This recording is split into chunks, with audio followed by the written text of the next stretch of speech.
Welcome to ચેતુસ kitchen.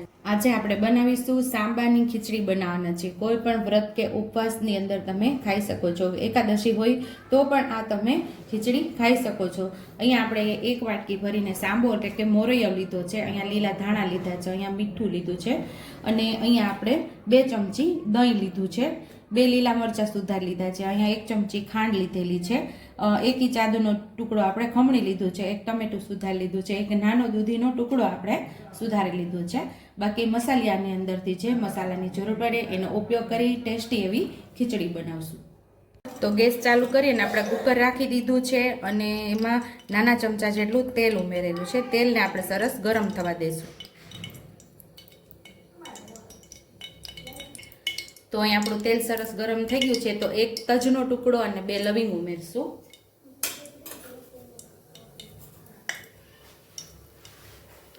અડધી ચમચી જેટલું આપણે જીરું ઉમેરશું. 1 ડાળખી આપણે મીઠા લીમડાની ઉમેરશું. અહીંયા લીલા મરચાં ઉમેરી દઈશું, આદુ ઉમેરી દઈશું, હવે દૂધી ઉમેરી દઈશું.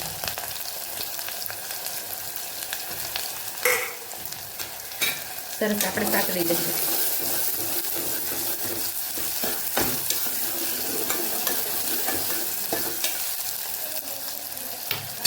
ટમેટાને પણ ઉમેરી દઈશું.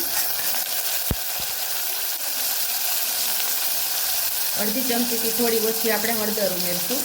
તમે હળદર ન ખાતા હોય તો સ્કીપ કરજો. અડધી ચમચી જેટલું લાલ મરચું પાવડર. સ્વાદ મુજબ આપણે મીઠું ઉમેરશું.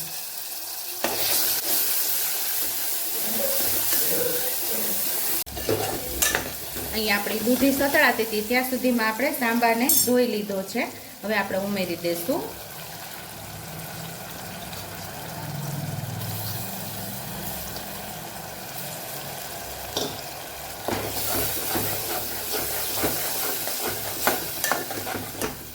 અહીં આપણે દહીં પણ ઉમેરી દઈશું.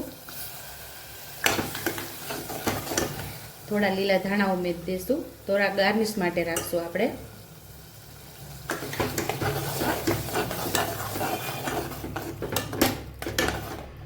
અહીંયા ગળપણ માટે ખાંડ લીધેલી એ પણ ઉમેરી દઈશું.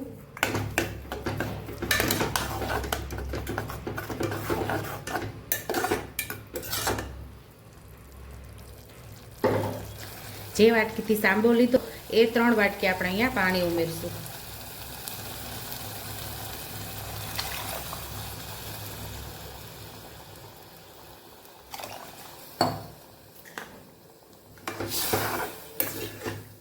હવે કુકર બંધ કરીને આપણે 2 થી 3 સીટી લઈ લેશું.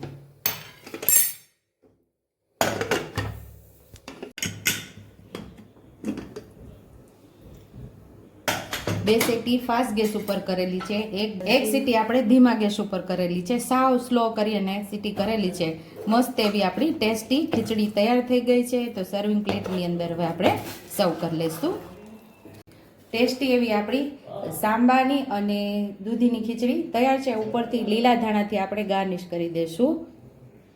જો તમને મારી રેસીપી પસંદ આવી હોય તો મારી રેસીપીને લાઈક કરજો, શેર કરજો, સબસ્ક્રાઈબ કરજો, બેલ આઇકોનને દબાવતા ભૂલતા નહીં અને કમેન્ટ બોક્સમાં કમેન્ટ કરજો કે મારી રેસીપી કેવી લાગી. તો આવજો.